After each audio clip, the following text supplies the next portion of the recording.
Hello and welcome to AI Amplified, Healthcare AI Discussions with Dr. Heather Bassett. AI is here, it's real, and it's making a major impact. Dr. Heather Bassett is Chief Medical Officer at Exelis and is at the forefront of innovation, cutting through the noise with other industry leaders who are making a real impact in the world of healthcare AI. AI Amplified is brought to you by Exelis, an AI-driven healthcare technology company transforming the payer-provider dynamic. Let's give a warm welcome to healthcare industry champion and our host, Dr. Heather Bassett. Today, I'm excited to welcome Dr. Tim O'Connell to the podcast. Tim is a practicing radiologist based in Vancouver and the founder of Emtelligent, a company he helped launch in 2016. He also serves as Vice Chair of Medical Informatics in the University of British Columbia's Department of Radiology, a role he's held since 2017. What makes Tim's journey especially interesting is that his path into healthcare technology didn't start in medicine. Earlier in his career, he worked in enterprise IT, including leadership roles at Nortel Networks and Bell, where he was Director of Engineering for the Bank of Montreal account. That combination of deep technical expertise and clinical practice shows up clearly in the work he's doing today. As a radiologist, Tim saw firsthand how increasing imaging volumes often leaves clinicians with too little time to fully digest a patient's clinical story. That challenge sparked a pivotal movement in 2015 when he connected with Dr. Sarkar, a widely publicized expert in natural language processing and artificial intelligence. The two shared a vision for applying medical language understanding in a way that could genuinely improve care delivery for both patients and clinicians. Together, they built and launched MTEL Pro, one of the industry's earliest deep learning-based medical language understanding engines. Tim, welcome to AI Amplified. Thank you, Heather. It's a pleasure to be here. Thanks for having me on. Kind of exciting that you're coming from Vancouver. I've been to Toronto and I've been to Fogo Island, but I have not. I've not been out west. So Vancouver is definitely on my list of places I'd love to go in Canada. Oh, absolutely. We'd love to have you. The coastal Rockies are beautiful. Yes. Now, interestingly, I always joke kind of with my career path, it was definitely winding to get even to medicine and then ultimately into kind of healthcare IT and artificial intelligence. So you did start out more kind of in the IT engineering space and then transitioned into you're going to medical school and into radiology and then ultimately helping form a company. So how did you make that transition or decide to make that change in your career path? Well, I'd always sort of been interested in medicine. My undergraduate degree was in neuroscience. But I paid my way through university building computers and doing networking work for people. And that sort of got me interested in it. And then I ended up doing a master's degree in engineering. And that was sort of what led me to a more formal career in telecommunications and network engineering. And then after doing that for a few years, I, was sort of like traveling and thought, where do I want to be in 10 years? And for some reason, I thought, yeah, doing in the middle of a residency program would be a great idea. And so I went back to, write the MCAT and apply to medical schools. And yeah, that was kind of just how the change got made. It was one of those things I always sort of wanted to see if I could do. And I did it. And as you know, medicine as a career is like a long train ride. Once you get on board, it takes you to a great destination, but it's a long ride. Yeah, and because I kind of also say that tech followed me because I've always had a strong interest in technology, but kind of chose more of the biology route and then ultimately go into medical school. But healthcare right now, I mean, it's fascinating to be in just with, all of the benefits that artificial intelligence is bringing to bear.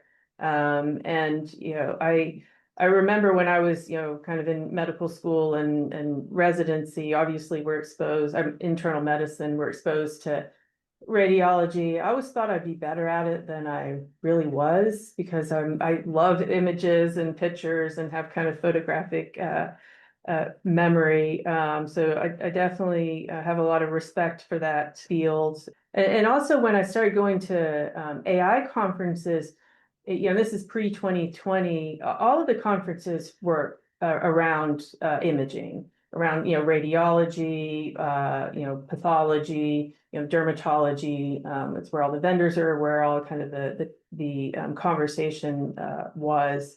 And it's, continued since then. What are some of the things you're kind of excited about now that you're seeing in radiology? Because I'm sure even with Chat GPT and generative AI, that's just additional layering on top of the benefits that that field sees. Yeah, that absolutely. I'm excited for a lot of the developments. The In radiology, as you know, there's a detection task that we have to do as radiologists, and human beings are notoriously lousy at detection tasks.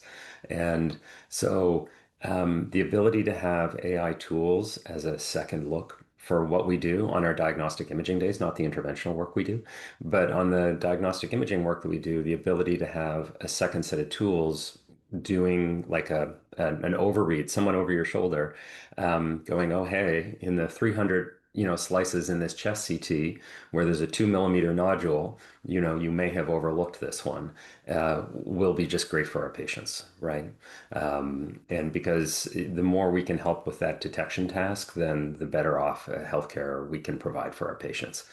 In terms of the interpretation task and comparison to priors, which is a big part of what we do, and multimodality comparison, I think the models have a long way to come with regards to helping out with that component of our task, and as well the synthesizing data from multiple sources, including imaging, labs, patient history and record, is still something at present done very well by humans and not that well by models.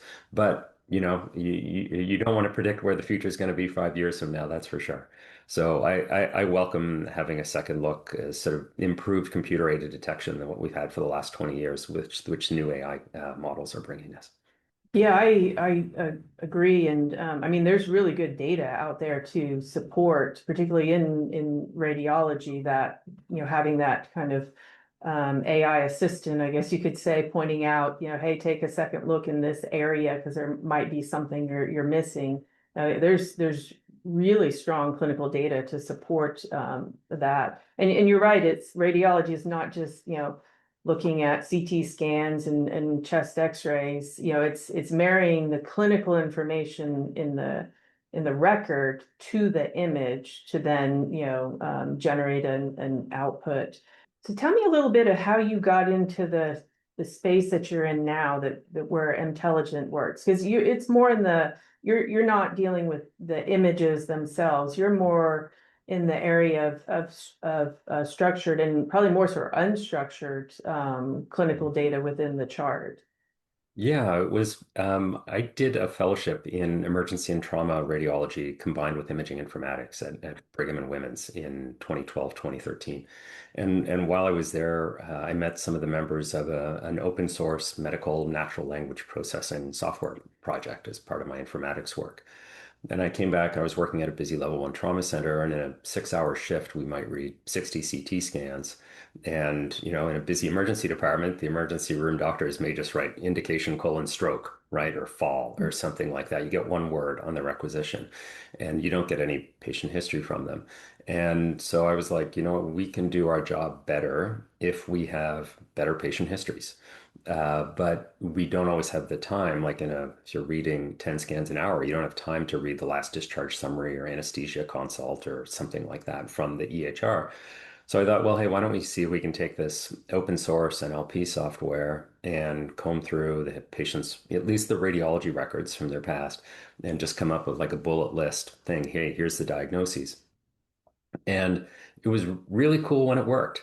But the problem was the medical NLP software, which at that time was decent, really wasn't up to the task of clinical medicine, right? It would miss things like experiencers. If it said the patient's mother had breast cancer, it would tell you the patient had breast cancer. And it was just that the NLP engine wasn't good enough for clinical use.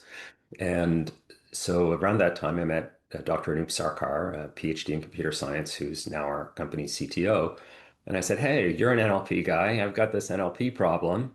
And Anup was really interested, and we hit it off on a personal level. And so we decided to start working on it. And then with a couple other guys, we were like, this seems like a business. So we founded Intelligent. for folks that are not physicians or that read charts every day, read progress notes, read history and physicals, I don't think always appreciate how, and I'll use the word messy, clinical documentation is. I mean, I remember when I was working as a hospitalist and we had to type everything. So I would abbreviate Yeah. everything. And that is very challenging for a computer to get context from the personal preferences of physicians and how they document things. And then you've got verbose ones, and then you've got ones that write next to nothing and copy and paste problems. So it is a very challenging space. And I'm sure you saw probably because you guys started before all of the big boom with generative AI and LLMs.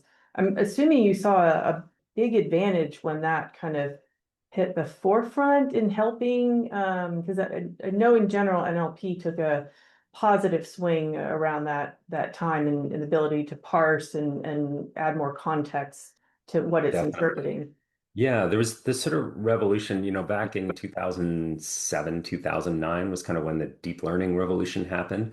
And then we saw successive generations of sort of model architectures come along, culminating in the transformer architecture, I think in around 2016 with the, attention is all you need paper from Google. And that Transformers paper was what enabled sort of ChatGPT and the LLM revolution. But those transformer models were still transformative for NLP tasks because they sort of enabled better accuracy. And LLMs, yes, absolutely. There's some things they're wonderful at, particularly providing context and disambiguation. And then there's other things they're terrible at, like, some coding tasks and, cost and scalability and speed and things like that. So, yeah, we're in a very fortunate position now where we have amazingly high quality transformer small language models to do specific tasks. And we can pull in large language models as we need, so that our accuracy levels now for a lot of the tasks that we do for customers exceed 98 to 99%, which exceeds human performance on most of these, sort of chart review and data extraction tasks. And we can do it at scale, like on billions of documents. So it's really enabling a number of amazing new use cases for our customers. Yeah, those are, I mean, impressive, numbers around accuracy. Because again, as we've kind of, alluded to, it is challenging information to parse out and then summarize in whatever the output for the intended use is. How would you say that you are able to differentiate yourself, whether it's from somebody, saying, well, I'm just going to use one of the large foundation models to do this. But how do you guys, aside from the accuracy and scale is huge. The ability to scale is not an easy thing to do in this space. And there's all these new vendors out there that on paper or with marketing slicks, look impressive, but they don't have that ability to scale. So what are your differentiators from in this space? Yeah, so that's a great question, Heather. So, a large language model is like the ultimate software development kit because you can sort of throw any task at it and it's going to generate some output. And, a lot of the time that output, you're like, oh, wow, this is usable. I can now build an app around this. And in some use cases, that's awesome. And in other use cases, like large scale data extraction, that is just a portion of sort of what your actual product requirements may be. So our differentiators for a lot of this, one is essentially determinism. You feed it the same document twice and you get the same output both times. Scalability, the ability to process very large volumes of documents very quickly. I think last year we processed over 5 billion medical documents, and the ability to do it at a price that works. In talking to one of our customers, they ran a small POC on something like 200,000 documents, and it cost them about $300,000 in token charges with one of the large language models. And then we'd be like, well, like, pricing is complex, but we'd be like, for that one task, that we'd be like an order of magnitude less. And so, yeah, scalability is another thing. And then obviously, there's all kinds of issues with sort of like security and confidentiality, data reuse, things like this. So we can operate in an environment with our customers where we ship them our software and they use it. Everything stays entirely in their own cloud, and they're not sending data off to foundation model vendors, et cetera, et cetera. So there's all kinds of advantages to um, using our software. I think what most people don't realize is that a lot of things with regards to medicine are long tail problems, right? They're 80/20 problems. The easy to get to 80% accuracy, and then the final 20%. You can get that final 15% maybe with 6 months of work or 12 months of work. The final 5% is like an infinite problem. So that's sort of the space that we live in, is getting people to that final 5% accuracy that they need to do their task. Did you, when you work with either healthcare systems, and I think I saw on your website that you also work with payers, and do you primarily, or they primarily come to you with, I have a problem that I need to solve, similar to how you started the podcast? Like, I'm a radiologist in trauma, and I get next to no information, and I'm supposed to, give an informed read on this CT scan. Is it similar to that they come to you with a problem, and then your ability to capture information from the chart and parse it out, and then create a clinical summary or whatever the desired out. Is that really how you work with your customers? Yeah, more or less, right? So we've been in business now for almost 10 years, and we've built a really amazing software stack that can do pretty much anything anyone needs to do with unstructured chart data. And so, for a lot of the customers in the payer side that work with us, right, payers are now getting access to more and more patient chart data, right, unstructured data. And to use unstructured chart data, you have to have a human look at it, right? Like someone has to, a nurse or a doctor, someone with clinical training needs to go through the chart and do some kind of an adjudication task or extract information from it. And there's just not enough humans to do that. And so, like for example, one of our customers gets like 50,000 encounter notes a day.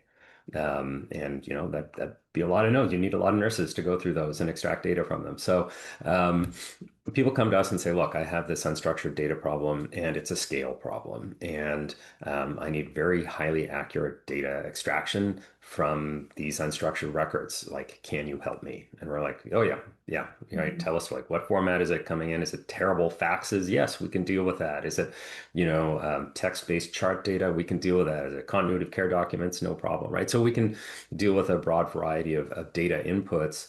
And then it's very easy for us to do the data munging to have it conform to whatever specification the customer needs on the output side as well. So yeah, that's, and the problems that we're solving are quite broad. Some are really simple. They're like, oh my God, we just did an EHR migration, and we have, a million PDFs, and we have no idea what they are, right? We're like, Mhm. oh yeah, we have a platform that extracts the metadata and classifies them and does the OCR. And then we have other customers who are like, we want to build better risk models. So we want to take clinical data and put it into our risk models to help us better predict morbidity and mortality for our patients, or identify patients for care plans. Many, many use cases. So you made me think of something there. Well, I can't believe we're still talking about faxes as a how you receive clinical information and then supposed to make heads or tails of it. But interoperability is really big, and trying to improve that space so it's more seamless, from the patient standpoint, or more seamless from the healthcare payer standpoint. So is that something that you guys kind of bring into the mix when you're working with different stakeholders? Yeah, I think not so much in terms of the plumbing of interoperability, and I don't mean that in any kind of a pejorative sense. I just mean, when it comes to data standards like FHIR or HL7, or, data structures like OMOP and other things like that, like, using different interchange protocols and fitting data into different data structures is not a big deal. That's sort of data munging. One of the ways we help our customers with standardization of clinical data is, for example, in one of the processing steps in our software, we usually code all of the data using ontologies like SNOMED or RxNorm. And the benefit to that is that if you write a patient note and says, I think the patient's got a 6 millimeter renal calculus, and I write a note and I say there's a kidney stone in the upper pole, right? We're actually, the renal calculus and kidney stone mean the exact same thing. There's no difference. And so by normalizing all the clinical language using ontologies and other types of data systems out there, we essentially make the data much more interoperable for our customers. So that's, we solve a number of tasks, interoperability being one of them at the same time as doing extraction and other things. Which is interesting because that allows your clients then to expand what they want to do with it. So for example, if they bring you on for, a project around helping their nurses summarize information, then they may have another problem they're trying to solve, and you've already kind of parsed the data out and makes it easier then to, do project B, C, D, E, and F. Yep, you've got it. And like for example, one of our payer customers, has a team of data science who use our sort of structured data warehouse for all sorts of various tasks, right? And one really cool one was they were, building a model to predict frailty, right? And they found like essentially a negative predictive value of people having sunspots on their face, right? Like it's a good sign. You're probably less likely to be frail if you've been so active, you've, had enough sun exposure to get sunspots. So right, there's all kinds of cool things that people can find in the data once it's been normalized and structured. I remember when we had our first predictive machine learning model back in, I think it was 2015, 16, in that area. And I just was fascinated by the space, and the poor data scientist that we hired, I just sat next to him and tried to be a sponge. And then, I was kind of starting kind of my talk track around AI, and I would say things like, oh, well, I'm usually not concerned about, I've never used, the comment around a bedside commode in a peer-to-peer, for example. But then, he was like, well, actually that data point, the reason you don't want to exclude data a lot of times is that actually is an indicator that they're having trouble, with their mobility and making it to to the restroom, and that signal may be important in the output of the model, which kind of ties back to what you just said about finding, the correlation with sunspots there. Yeah, absolutely. You and I both know as clinicians, there's so much data out there, and there's all these associations that can be incredibly important. I love that example of of impaired mobility, right? Impaired mobility can lead to, bed sores and pneumonia, right? Pneumonia can lead to, mortality. So it's there's really important associations in the data, and we're not doing a great job exploiting them right now because we don't have it in a structured form that we can use it. Oh, and completely agree with that. And I remember when I was again working as a hospitalist, I would log into the electronic medical record, and I had a rhythm. Like I knew kind of where to go to find information to then, be able to interview the patient and understand why they came into the hospital, at least have some background on them, and then make medical decisions for their care.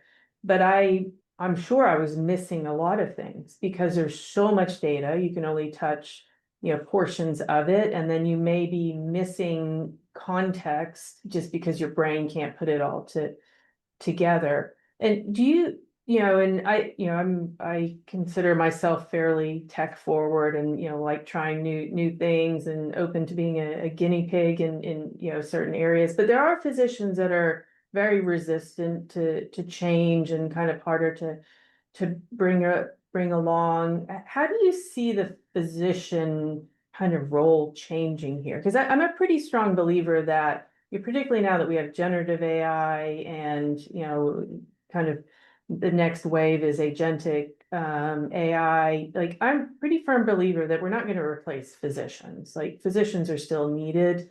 That human, the ability to really add context and understanding and eyeball a patient. You and I have walked into a room and just visually you can kind of make some, guesses as to what's going on. But I do think the way we do work is going to change. I Yeah. don't really know what that looks like yet, but I do think the way we do work is going to change. How do you see the physician, and the role of the physician kind of morphing, and how do we help bring maybe not the physicians that raise their hand that want to be part of all of these new AI projects. How do we bring the larger base of physicians along?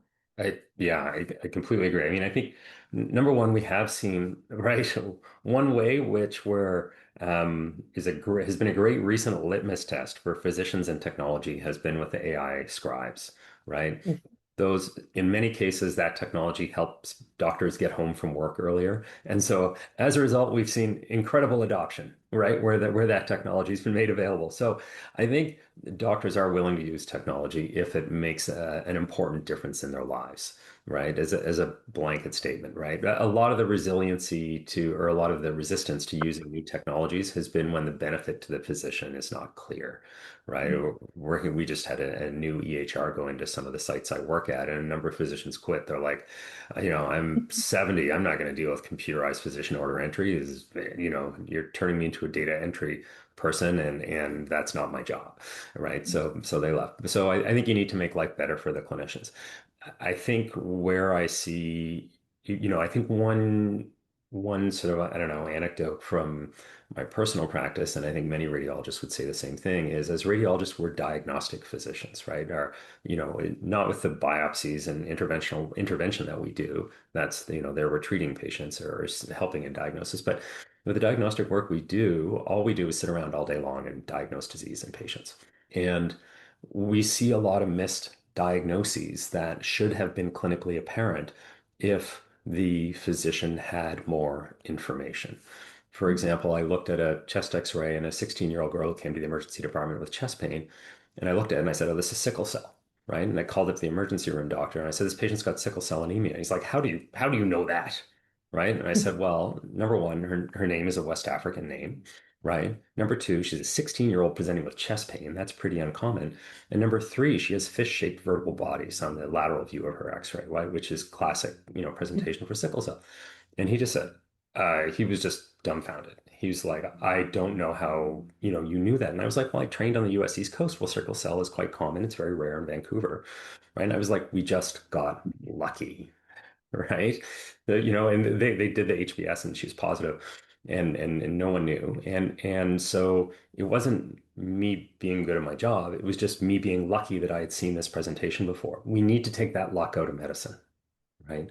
We need better agentic tools for clinicians who are doing their job so that, when a patient shows up and she's 16-year-old, and has chest pain, that clinician, before he or she goes to see that patient, is like, hey, you know what? Based on the patient's chart, it could be these things. Think about these things when you go to examine them, right? I think doctors would be, there'll be some laggards in adoption, but I think tools like that, those kind of agentic AI tools will really help improve the quality of care.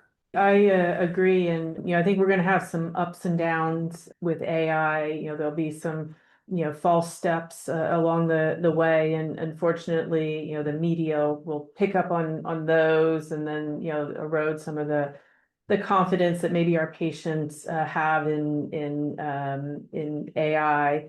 But I do think I agree. I think it's really not only making sure when you're thinking of a physician or a nurse or whoever the user is, a patient, but particularly with physicians, if you're adding value to their day, that you are going to get better results, better engagement, better acceptance of a new tool or a new way to think about things. And I know we just have a couple of minutes left, and you had kind of talked about security, which leads to things like responsible AI. With that same thing, are you of the mindset of like human in the loop particularly at this point in time and stage? Is that also part of kind of how, when you think of workflow or think of how you're engaging in a project with a client? Yeah, 100%, right? There are system failures and edge cases in everything, right? Anyone who's worked in IT knows that occasionally systems go down, right? You build an AI based hospital where patients just walk in and type stuff into a keypad and get a diagnosis and a prescription and walk out, right? What happens when the system goes down, right? You can't provide healthcare anymore. Mhm. The right, and all kinds of edge cases. These models still hallucinate all the time. I, typed a question into the other day to a model and it told me to download everything on GitHub. Right. He's like, clone the repository, git clone and then GitHub. And I'm like, come on, like, that's not an answer. So we need, safety in the loop. We need to work with process engineers. We need to work with workflow experts. We need to not build another Therac 25 while we're doing this and end up killing patients. I love that because, and I think what's really nice, and I know we're definitely seeing that in the US, because there's been kind of an absence from a regulatory standpoint, but it's the health systems, it's the vendors, it's the physicians that are all, stepping up and being, part of the voice or the narrative of these are the expectations from a responsible AI, whether that be human in the loop or making sure, there's, minimizing bias or whatever it may be. So I find that really encouraging that healthcare is sees the advantages of AI and addressing a lot of the pain points and wanting to make sure that we have a voice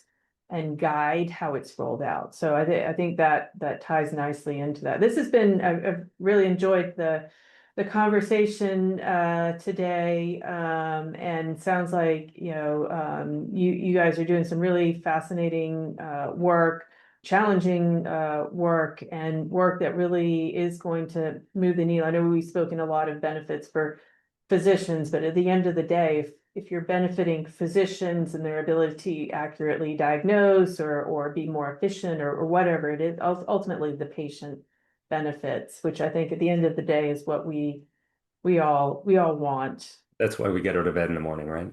Yes, that's why we get out of bed every morning and spend a lot of time in this crazy fun, I'll say fun space these days. But thank you so much for joining me today, Tim.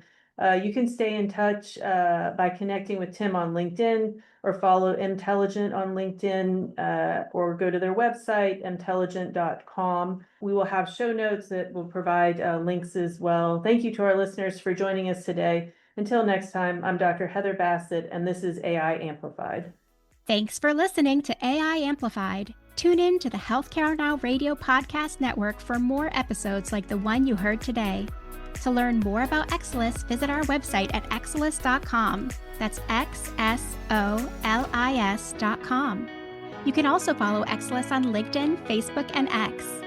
Dr. Bassett would love to connect with you. Join the dialogue on her LinkedIn, where you'll find her at Heather Bassett, MD.